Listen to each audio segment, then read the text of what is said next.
Yo, what is up guys, Delboy here, aka Blue Collar Sports TV. Hopefully you guys are doing well. If you're new here, smash that like, hit subscribe, all of that good stuff. So some disappointing news coming out of the welterweight division, and disappointing news in regards to Terence Crawford versus Errol Spence Jr. Of course, at this point in time, it feels like we've been waiting for this fight to happen for so many years now. Quite frankly, I'm starting to lose patience. Well, I have lost patience in both of these fighters. And, you know, I'm just done even expecting this fight to happen at this juncture.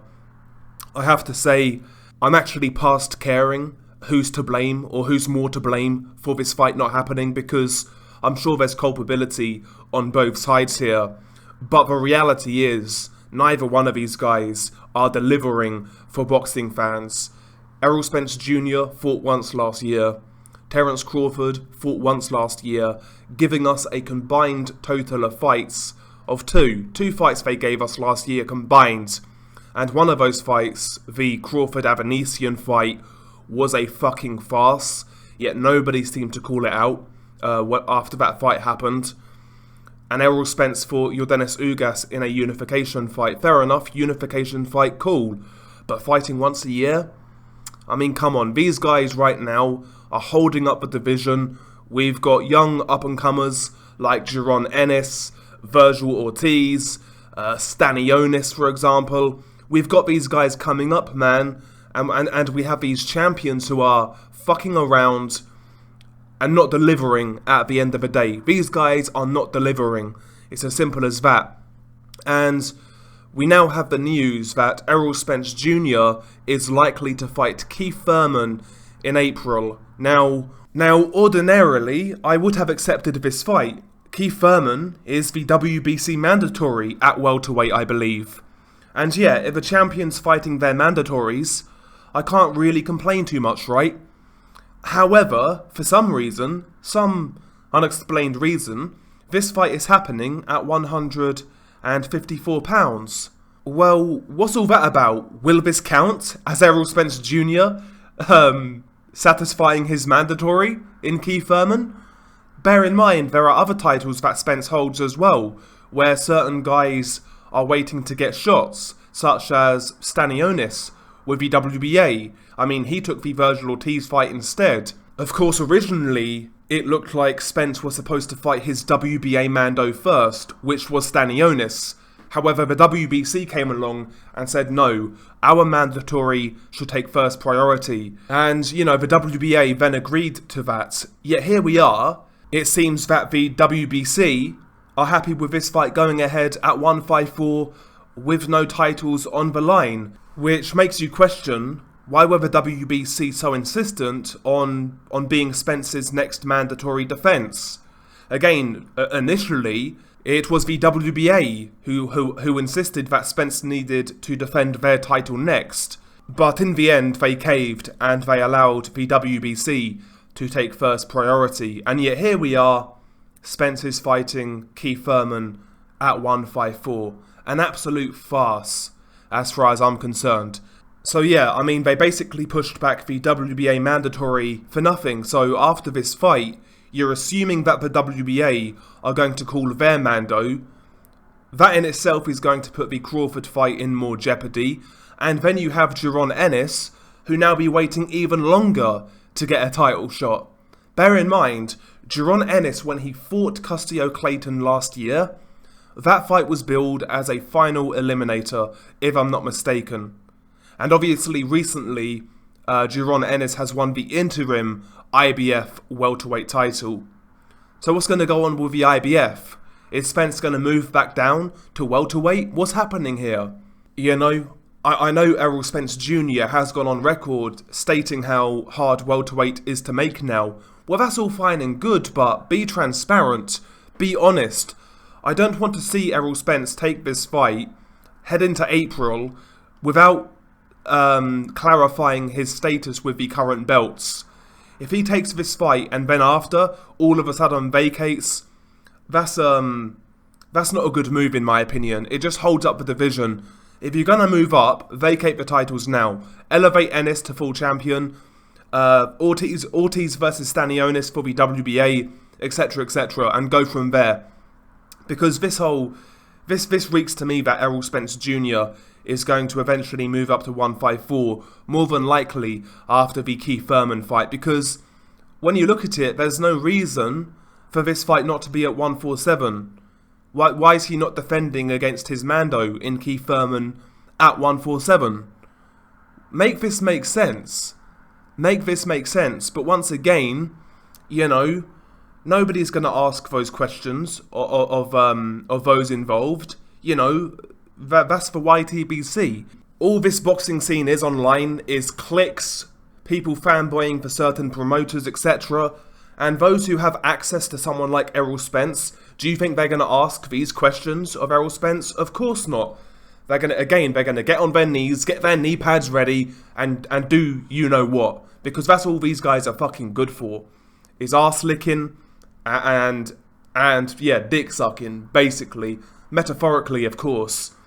But again, I even question that, quite frankly, some of the reprobates and degenerates in this scene. Embarrassing. The whole state of affairs is embarrassing. I think it's got to the stage now where I think we can kiss Errol Spence versus Terence Crawford goodbye. If it does happen, more than likely both guys are going to be compromised, old, past their best, washed, and they'll cash out, and the gullible fans will pay for it. Basically the same thing that happened here in the UK with Kell Brook and Amir Khan, you know?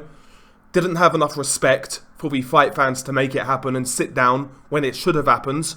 But when they needed one last payday, yeah, let's make it happen. But, you know, that's boxing for you. That's boxing. There are very few fighters right now who are doing it correct, who deserve praise. And, yeah, I think the whole scene as a whole, boxing fans on social media, we should be a lot more militant when it comes to these fighters. Ultimately, we should view these guys for what they are, which is tools for our entertainment. That's all they are. They are cattle, as far as I'm concerned. That's all they are. They're a product. That's all they are. Yeah, I see so many boxing channels and social media accounts making excuses after excuses after excuses for these guys, for why certain fights are not happening, or why certain fights can't happen. You know, oh, this guy doesn't sell high enough numbers to get a fight with so-and-so. That's all I see now in the YTBC. It's very rare now I check out other people's shit. You know, I may see a live stream that is going on discussing, apparently, boxing. And yet, more often than not, when I click into these streams, all I hear is talk about pay-per-view numbers, money, you know, purses, this, that and the other. That's all I hear. You know, we are boxing fans. We are all boxing fans, yet when I've spoken to boxing fans in real life, let's say it's in the pub, do you think anybody's talking about what fighters are getting paid and who sold this amount of pay-per-view numbers? No. They're talking about certain fights, etc., how they think they would go, bloody, bloody, blah, and that's it. Yeah, you know, most of these guys, man, they are all affiliated with one promotional network or the other. Whether they are paid directly is anyone's guess. I would suggest that many are. Or the alternative is that many just shill to capture a certain audience because many fans kind of think and view boxing through these lenses. They'll only basically support a certain promotional network, which is kind of crazy, but it is what it is. It is what it is. Yeah. Again, we need to be much more militant when it comes to these fighters. We need to be on them, on their necks, as they say, on social media. We need to be on their necks at all times. I saw something on Twitter that really kind of pissed me off. A lot of people were saying, oh, those who accused Lee Wood of ducking Maurizio Lara back in September now have to apologise to Lee Wood. Why? Why? He was supposed to fight Maurizio Lara back in September. He pulled out with a supposed injury, with no proof, by the way. Lara never saw any proof. Then, conveniently, he went into negotiations with Leo Santa Cruz. Then he realised he wasn't going to get the split he wanted. Subsequently, Leo Santa Cruz eventually moved up anyway, so the fight wasn't there, and then he rescheduled the Maurizio Lara fight. And I'm supposed to praise that, a fighter fighting a guy who he should be fighting. Get the fuck out of here. Oh, you need to apologise to Lee Wood. Why? For fighting a guy who he should be fighting? Why do we need to apologise? Insane, you know. People hold these fighters to such low standards. The mediocrity that most of these fighters produce is praised and defended. And I've had enough of it. I really have. Spence and Crawford, that fight's not going to happen. If it does, both guys are going to be past their best, or at least one guy is going to be past their best. We've seen this story play out so many times in boxing. Mayweather-Pacquiao, the best example. And the same thing's going to happen with Spence and Crawford. If that fight does happen, it will be when both guys are on their way out and they need one last big payday. And that's it. That's how the powers that be, that's how the fighters view us boxing fans, as pay pigs.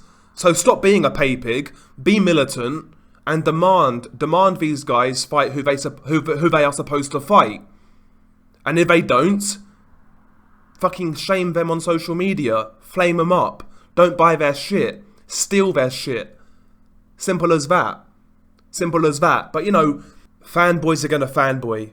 It is what it is. What can I say? Am I wrong? Of course not. But yeah, I think the YTBC need to realise that many people in boxing watch our shit.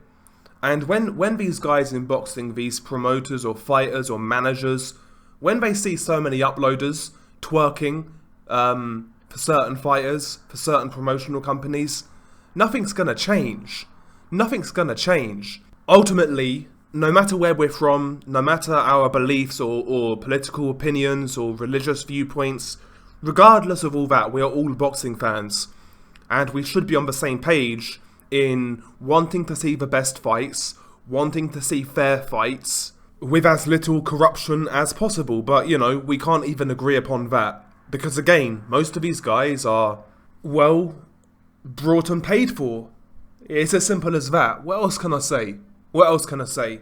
You know? I guess, you know, that's their hustle, but, you know, there are ways to go about it, and spending time on my knees, for me, it doesn't appeal. But, you know, each to their own, I guess. Each to their own. But it is what it is. Errol Spence Jr. versus Keith Thurman at 154, non-title fight, is a complete fucking farce. It just holds up the welterweight division. What else can I say? Share your thoughts below. Peace.